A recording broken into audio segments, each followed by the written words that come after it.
Evicted single mom runs into her high school crush, now a billionaire CEO. An eviction notice viciously nailed to a tired apartment door, and a woman who has spent years holding her world together with strings stumbles into the last person she ever expected to see again. Her high school crush, who is now a billionaire CEO. When Ryan Mitchell recognizes Emma Collins in a crowded station cafe, a decade of unsaid words floods back. One emergency phone call later, Ryan stands between Emma and financial ruin. Can Emma's pride accept help without losing herself? Can Ryan love a woman who refuses to be anyone's burden? Let's find out now. The rain had ended an hour ago, but the city still wore it. The streets filmed with a pewter sheen. Leaves stuck to curbs like pressed coins, the air cool and crisp. Emma tucked her chin into the fraying collar of her jacket and walked the length of Maple Avenue with a paper sack held carefully against her ribs. It crinkled when she breathed. Inside were 4 dinner rolls, glossy from an egg wash that had dried 2 mornings ago, and 2 day-old cinnamon twists whose sugar had clumped into little amber islands. The girl at the bakery had slipped in an extra roll when the manager turned away, and Emma had thanked her with the kind of smile that doesn't reach the eyes because it is busy holding back tears. Her shoes made a soft, damp, sloshy squeaks with each step. Rubber on wet concrete, a tired little chorus that matched the persistent hum in her legs. 10 hours on her feet at the diner had left her calves thrumming in that dull, pulsing way that felt like someone gently knocking from the inside. She paused at the corner under the train viaduct where the world tunneled. Above her, a late commuter train shuddered past, the sound low and enormous, like a giant clearing its throat. Sparks traveled along the underbelly, brief, insect-bright flares. Then darkness settled again, relieved only by the weak yellow of a street lamp whose glass had gone cloudy from years of moths. Emma watched the sparks the way people watch fireworks from a distance. Head tipped back, mouth closed around a thought she didn't think was allowed to be spoken. Then she tucked the bag tighter and stepped into the station cafe. Warmth hit first, followed by the smells. Coffee so fresh it had a green edge to it, milk steaming to a silkiness that made the air soft, a rumor of chocolate, of vanilla, of orange zest. The place was crowded in that particular late evening way, where everyone seemed to be in transit, not just from one place to another, but from one feeling to another. Suitcases, headphones, half-closed eyes, a chessboard set up between 2 strangers who were clearly deciding to be less than strangers by the time the match ended. Over it all, the announcer's voice drifted at intervals like a hand laid flat on a fevered brow. Calm, practiced, precise. Last call for the 842 northbound, track 3. At the far end of the counter, he was here before she recognized that he was here. He sat at a corner table beneath the halo of a pendant lamp that made a warm circle of light on the wood. The light touched his hands where they rested on a laptop. Emma knew that profile the way she knew the pattern of cracks in her apartment ceiling, the long, straight nose, the jaw with the shallow hollow at the hinge, the way he tipped his head when he was listening, not in polite acknowledgement, but in suspension, like he'd frozen the entire moment to hold it steady. The pose was older, tempered, but the boy she remembered was there, mapped beneath the man the way a river sometimes shows you the shape of an old riverbed under a drought. Her rib cage drew itself smaller. It was Ryan Mitchell. Back then he'd been varsity everything. He'd laughed fully without regard. Teachers liked him the way they liked sunlight on a winter morning, something that made their jobs easier just by existing. He wasn't cruel in the practiced way of beautiful boys who learned early how power felt between their fingers. In senior year, he had carried a broken-winged crow to the nurse's office in his hoodie. The story had traveled the hall like a good rumor. It was the only time Emma had found herself close enough to touch his sleeve, and she had simply watched. The way you watched the first snow if you grew up somewhere it never snowed. Now he was the version of himself that magazines invented adjectives for. Reluctant mogul, philanthropic shark who had aged into a monarch of markets. She had seen his face on a cover in the grocery line last winter, half turned to the camera, mouth serious, eyes that tricky color between blue and gray, depending on the light. He looked up and his gaze found her. It reached her with the kind of accuracy that makes you feel seen right through. Emma's stomach went cold and bright at the same time. She pivoted, focusing her eyes furiously on the glass case to give the rest of her a chance to rearrange itself into someone else. Emma? Emma Collins? She turned because there was nothing else to do without breaking something. Herself, the cafe, the fine thread of dignity she had spun all day. Up close, the changes were everywhere, and also nowhere. The scar at his chin from when he'd split it on the diving board in 10th grade was still there. Emma Collins, he said, standing. It is you. She swallowed and found her voice obedient but soft. Hi, Ryan. You look, he began, then seemed to decide that remarking on looks was a young man's sport. He changed course. It's good to see you. You too. Can I get you a coffee? He tilted his head toward the counter without taking his eyes from her. Or tea. Or a hot chocolate. I remember, senior year, Mrs. Long's class. You had a thermos with those terrible instant packets. She finished without meaning to, and heard her own voice warm a half degree. You used two. Always.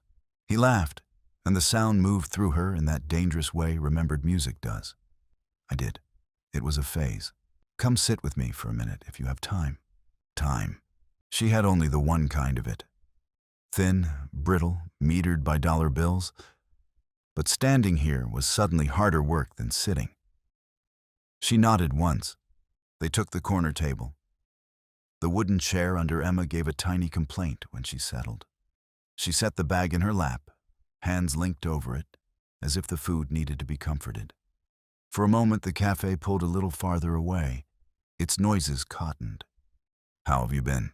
He asked, gentle, like people do when the answer might bruise if poked. The right lie would be easy. Fine, she could say. Busy. How about you? But the lie required a kind of posture she could not achieve tonight. She was too tired to hold even herself up, much less a lie. She stopped, not for drama, but because her throat decided it wanted to close. She pressed the words past it. Working. A lot. He nodded like he already knew that was only the cover of the book. Where? The Midway Diner, mornings and lunch.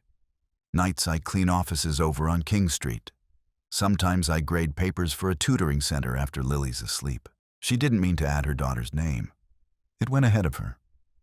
Lily, he repeated with care, as if he had just been given something fragile that mattered. How old? 6. The number felt like a birthday candle she was perpetually trying to keep from the wind. She likes drawing clouds that look like things. She decided yesterday that a cloud looked like a rabbit making pancakes. He smiled in the slow way that goes all the way. I'd like to see that. The cloud. You can't collect weather, Emma said, and there was a shadow of a joke in it that startled even her. That's the problem with nice things. They pass and then you're left trying to remember the shape. Not all of them, he said, and she could not look at him for a moment because if she did, the words would have the weight of looking and she wasn't sure she could carry both. Her phone vibrated against her thigh, in short, practical shivers. She glanced down because habit had trained her to track crises as they happened. Klein. Keys by tomorrow at noon. We'll change locks at 12:01 p.m. No more extensions. The little green bubble looked harmless. The words did not. Emma felt her pulse make a tight, fast thing of itself in her neck. She tried not to let it climb her face, but the heat rose anyway, coloring her cheeks, the back of her neck. She slid the phone face down on the table as if that could turn the message into a different one. She smiled with her lips only. "Everything okay?" he asked. Yes." The syllable landed polite and unconvincing between them. Emma.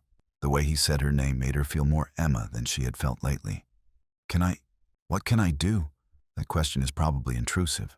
I'm sorry if it is." "No." She held up a hand. "It's not. It's just—" She looked at the bag in her lap, as if it had become a suddenly complicated object. "It's been a day. Let me walk you home," he said simply when she stood. At least that. She turned the idea around in her palm. Pride can be a sharp coin, but it can also be a dull one, worn until your fingers know it too well. Tonight she was too tired to cut herself on it. "Just to the corner," she said. They stepped into air that felt cool and damp. Streetlights cast circles that overlapped like a Venn diagram of small safeties. He walked half a step behind, as if he were letting her set the pace, while keeping his own readiness tucked within that space. Nothing proprietary, nothing dramatic, just a presence that could be leaned into if a person chose.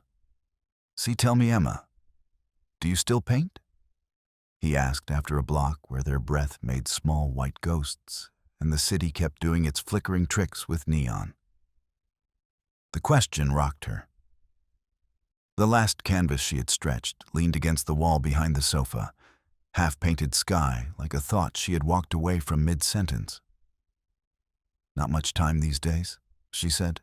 "Sometimes I do in my head." "You used to paint the same street 3 different times of day," he said, as if he could still see the triptych she'd propped on an easel at the spring art show. "Morning, afternoon, evening. I remember you telling someone you were trying to learn the way the light tells the truth." She looked at him then. "I said that?" He nodded, and something like affection moved across his face, unhurried. "Here," she said a minute later, stopping at the corner where the paint had peeled in long curls from the fence. The building loomed, old brick with the fatigue of a boxer who had taken too many punches. "I'm good from here." He glanced at the doorway where the glass was spidered from a long-ago impact. A paper had been taped to the inside. It fluttered once in the faint draft when someone exited, then lay back down against the glass. He didn't name what they both could read from here, eviction notice, but the gentleness in his voice deepened. If you want, call me, Emma." He offered a card from his wallet, not with the businesslike flick of a CEO doling out access. Her fingers took it because they were polite. "I won't," she said, with the last of the day's stubbornness. Inside, the hallway smelled faintly of old, musty dust and someone cooking bacon. The stairwell light was out on the second landing, and Emma climbed in a little private darkness. Lily was waiting at the small kitchen table she had found on the curb last spring and sanded herself. Crayons lay like sun-bleached crayons do. Labels peeled, tips blunted. "Hi, Bunny." Emma bent to kiss her daughter's hair. It smelled like baby shampoo and the day's sweat, clean and earnest. Lily held up a drawing that was mostly sky with a narrow band of houses along the bottom. Emma smiled, felt the skin of her face soften into it. The lamplight turning the small kitchen a kind of honey. The rolls she placed on a chipped plate like treasure. They ate them with fingers. When Lily slept later, a sprawl that took up the whole narrow bed because children claim space shamelessly, Emma sat with the phone in her lap. She read Mr. Klein's message 3 more times. Her mind tried to make it a map. Noon. Keys. 12:01. Her fingertips were cold. She looked at the card Ryan had placed in her hand. She tucked it under the salt shaker as if hiding it made it less heavy. And then she cleaned the kitchen with a ferocity that made the sponge squeak against tile. Because when you cannot change anything large, You change a small thing until it shines. The next morning, Lily awoke hot. It announced itself in a way fevers do when they have not been invited. The world contracted to the square of their bedroom, to the cool cloth Emma pressed to her daughter's forehead, to the sore helplessness in her own body that felt like she had eaten grief and it had lodged between her ribs. "Mommy?" Lily's voice was weak and tiny. "I feel hot and sick." "I know, baby." Emma swallowed around the stone in her throat. "I know." Urgent care. The word sat at the edge of thought, but she had no car. Taking the bus meant hours of time, waiting and transferring buses. Emma pulled open the cupboard and found the bottle with the friendly cartoon bear that had once tasted like mild salvation. It had 2 doses left. She thought of Mr. Klein's message, marching toward noon like a soldier. She thought of hospital waiting rooms that smelled like lemon cleaner and loneliness. She thought of the card under the salt shaker. It watched her with its plain certainty. Pride, she had learned, is useful like a hammer. You can build with it, defend with it, and also dangerous like a hammer, you can ruin with it, hurt with it. It is not a thing you keep. It is a thing you use carefully when the thing you are building requires nails. She dialed the number, and he answered, as if the phone had been resting in his hand, waiting for this ring. "Emma?" "Ryan." The name felt new and familiar in her mouth at once. "I'm sorry to call. It's Lily. She's got a fever." "I don't—" Her voice thinned, broke, rallied. "I don't know what to do." "Tell me your address," he said, already moving. She could hear it in his breath, in the shape of his words. "I'm coming now." There are moments that bend a day the way heat bends a horizon. Headlights unfurled against the wall of the apartment, as if dawn had chosen a new direction. He knocked and then let himself not enter until she nodded. He crossed the room in 3 quiet strides, and something in Emma's spine that had been braced since her daughter's head touched her cheek let go by the thickness of a sheet of paper. At the clinic, the world shifted into white walls, white coats, the sound of latex snapping softly. Nurses spoke that careful language that says, "We see your fear, and we will not feed it." Emma looked at the curve of Lily's lashes where they lay against her flushed cheek and felt the fierce animal that had nested near her heart since the delivery room rear-up, prepared, always, to bite the world to save this small thing. "I shouldn't have called you." The confession came out like a bottle rolling on a boat deck. "I don't want to be that person, the one who needs rescuing." Ryan's face did something like the weather changing, clearer, softer. "You're not. You're a mother who made the right call fast."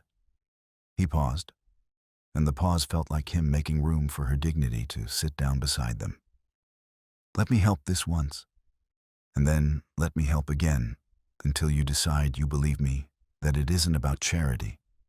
It's about being on your team. If you let me." The word team landed with a warmth that was almost painful. There had been so many days when the team was her and the clock and the sink and a bus with poor timing. She looked at him, then back at her daughter. "Okay," she whispered. Because sometimes consent is a form of courage. The guest house was a house only in the way a sparrow is a cousin of an eagle. It had windows and a roof and a door. But the materials and the care and the light were not the ones she knew.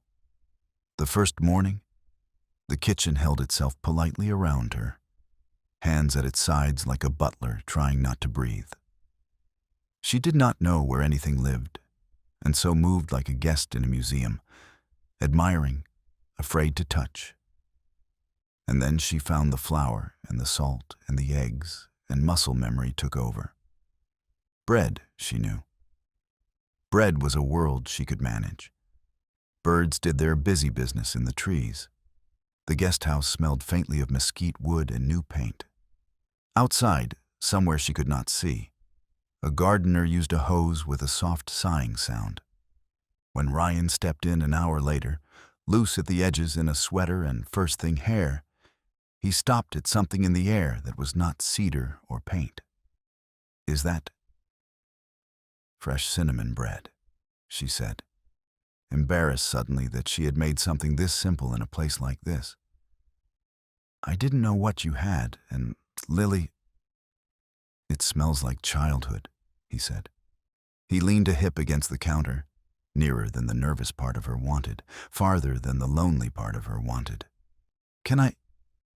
Do you mind if I—" He reached for a plate and then stopped, waiting.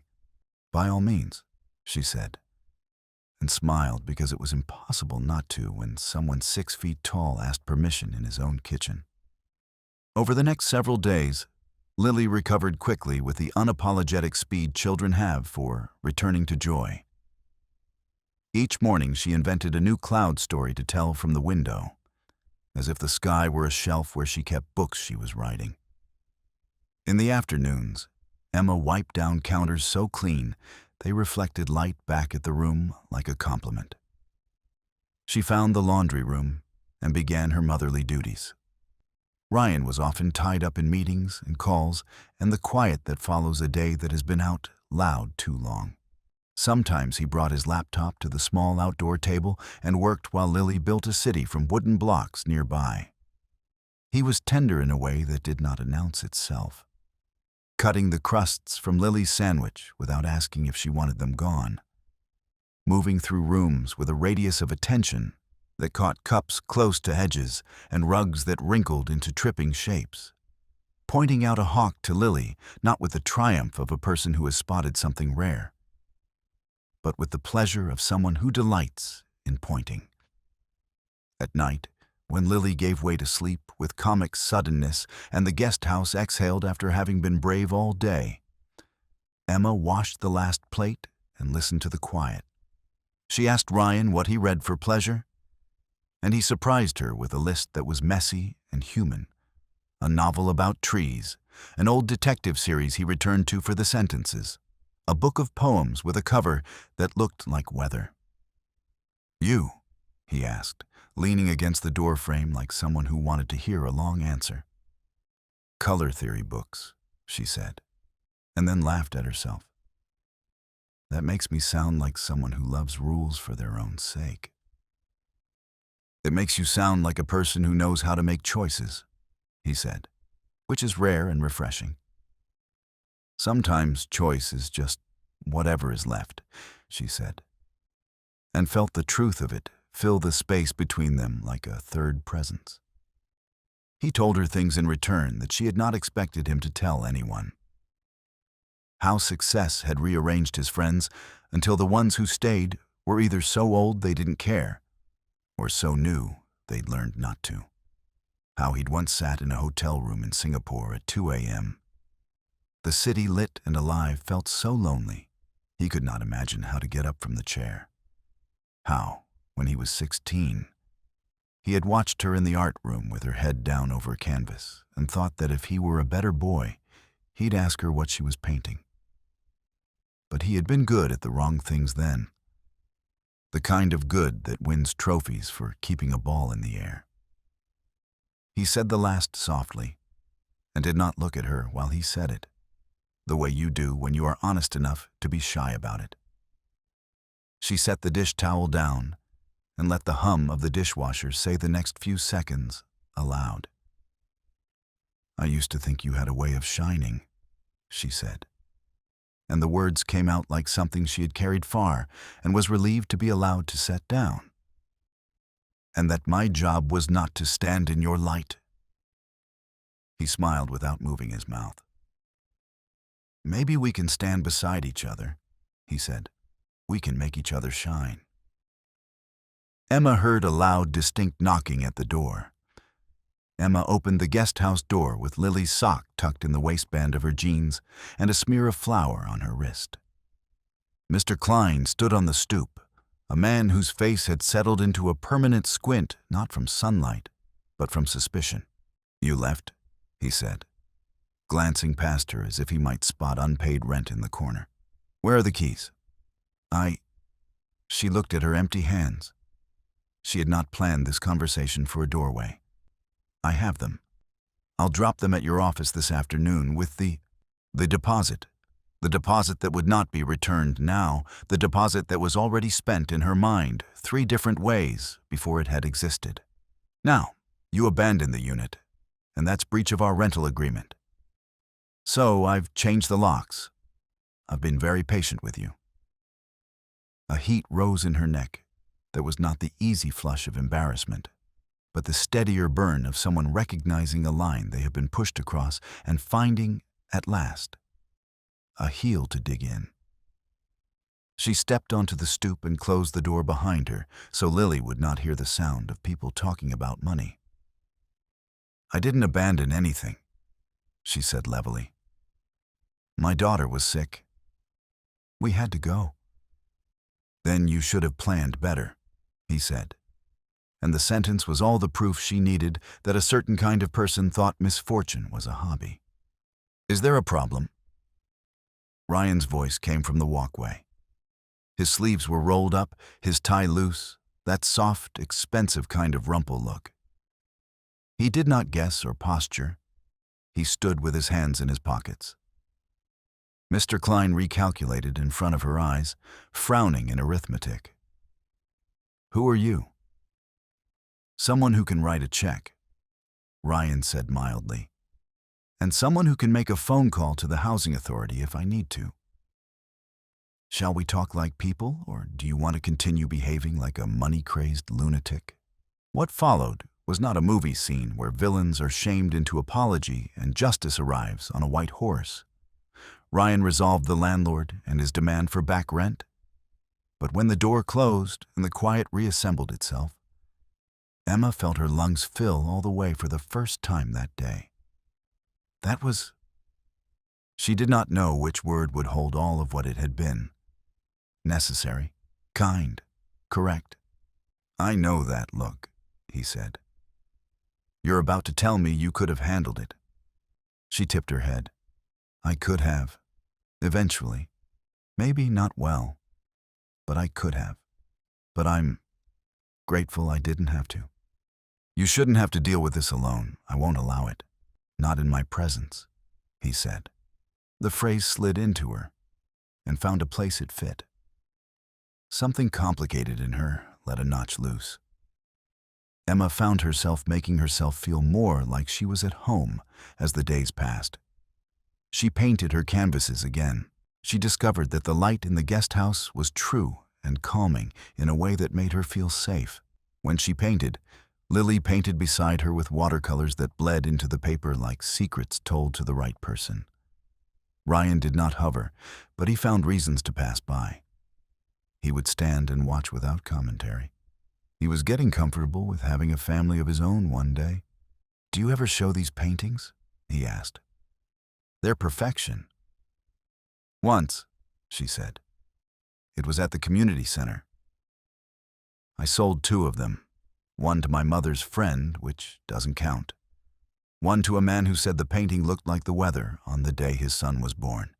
She made a little shrug at her own vulnerability. I know a gallery owner who doesn't suffer fools, he said. Which is rare in that world. I could ask her to... No, she said, then softened the word with a half smile. Not because I don't want it. Because I want to get there on my legs.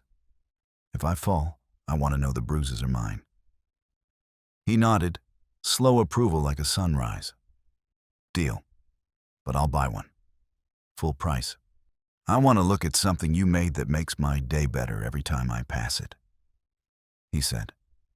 That's just selfishness, disguised as patronage. She laughed then, delighted by his silly true thing. And the laugh did something buoyant to the moment that made the rest of the evening easy. The gala arrived because it had been planned before fate took an interest in their calendar. Emma had no quarrel with beautiful rooms. She simply did not trust them to be kind. She stood at the top of a staircase that split like a river around a landing, where a statue pretended not to be bored, and tried to breathe calmly. The dress had been chosen by a woman named Sloane, with precise eyebrows and kinder instincts than her wardrobe suggested. It was the color of midnight behind clouds, and it fit as if the seamstress had known Emma's private arguments with mirrors. "This is the part where I tell you you're luminous and you roll your eyes," Ryan murmured at her shoulder. "But I'm going to say it anyway, and you're going to practice receiving." "I'm trying," she said, and the truth of it steadied her. He went to make the speech he had been making in various events for years, the one about growth curves and community partnerships and innovation that didn't forget to be human.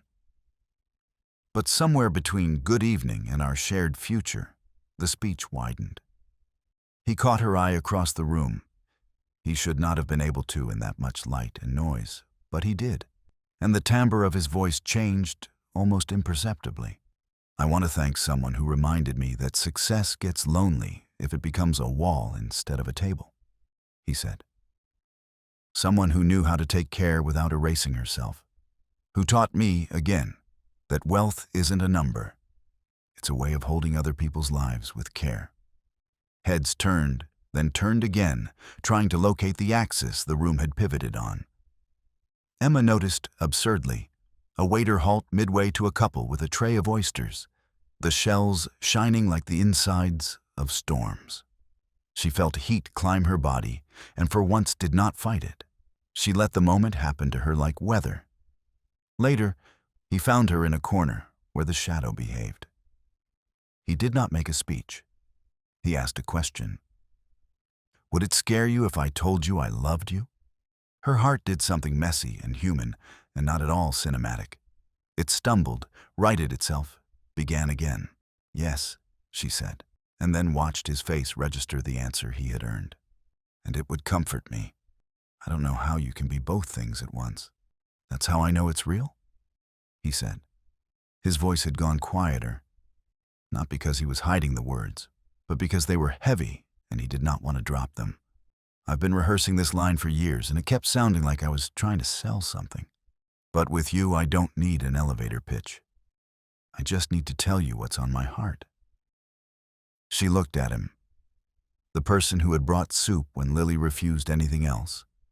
The one who had stood on a stoop between her and a man who called himself patient because he had waited long enough to be cruel.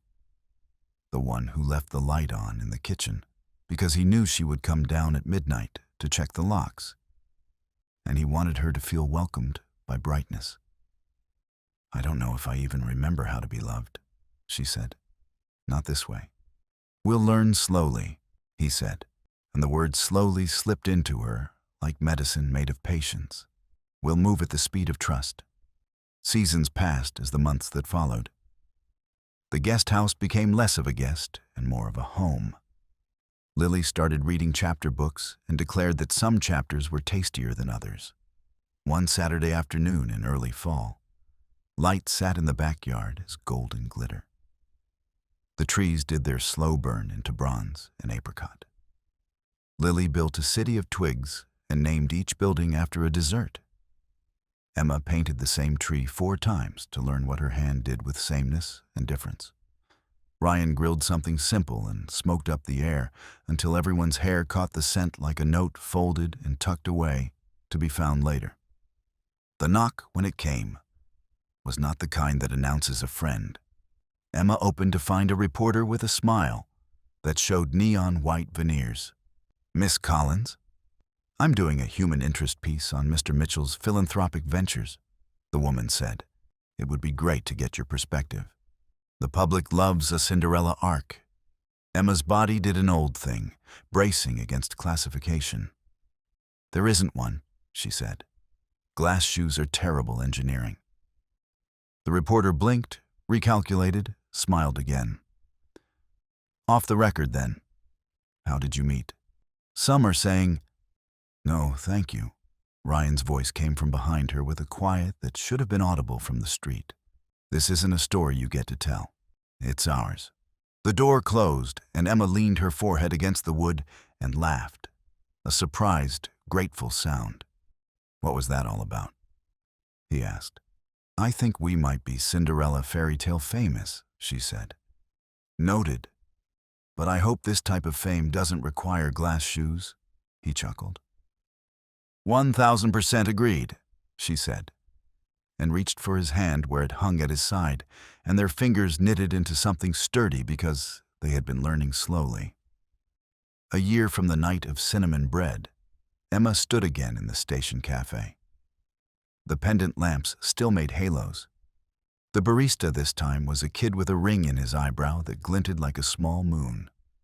Emma's hair was up in charming updo. She wore a delicate spring dress. On her left wrist, a faint line of green where Lily's washable marker had loved her too hard that morning.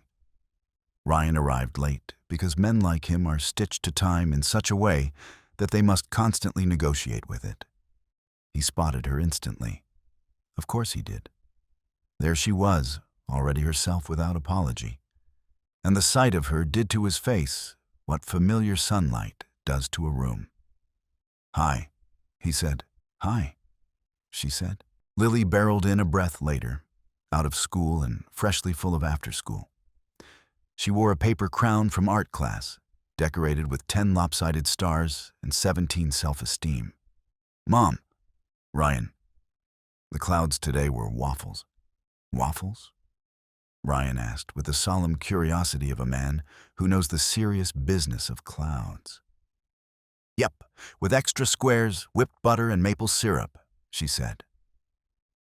Emma let the cafe move around them. The air smelled like everything she had once wanted to afford and now could, and also like something better, peace. And for a moment they looked at their own beginning held safely in paint. Then he reached for her hand, turning his wrist so their fingers fit without negotiation. "I meant to keep this simple," he said, smiling a little because nothing about his feelings for her had ever stayed simple for long. But there are some things that deserve to be asked in the right light. He stood and, in the small hush that followed, moved around to her side of the table. The cafe did not fall silent all at once. It quieted the way dusk arrives, softly and then completely. He took from his pocket a ring box the size of a promise. When he opened it, the velvet showed a thin band of gold holding a single oval stone that caught the pendant lamp and sent it back as a steady star rather than a shout. "Emma Collins," he said, kneeling. "I fell in love with the girl who painted what the light told the truth about. And I am in love with a woman who fought quietly for every inch of her life and still found room to make beauty. I do not want to rescue you. I want to stand with you at this table and every table that follows. Will you marry me?" She looked at the man in front of her and realized that love had not asked her to become someone else. It had asked her to become fully herself and then make room for someone equally whole. "Yes," she said excitedly. "Yes, absolutely, I will marry you." The breath she had been holding for years left her like a tide going out on a warm evening. Ryan slid the ring over her finger with hands that knew the weight of care. Lily danced and celebrated with glee. Later, when they stepped out into the late afternoon, Ryan laced his fingers with hers as naturally as breathing. Lily skipped ahead, narrating the sky and scattering crumbs of certainty as if the future could follow a trail. Emma understood that the bravest question is sometimes not whether you can begin, but whether you are willing to stay. Today, with the ring warm against her pulse and his hand steady in hers, staying felt like the easiest vow she would ever keep.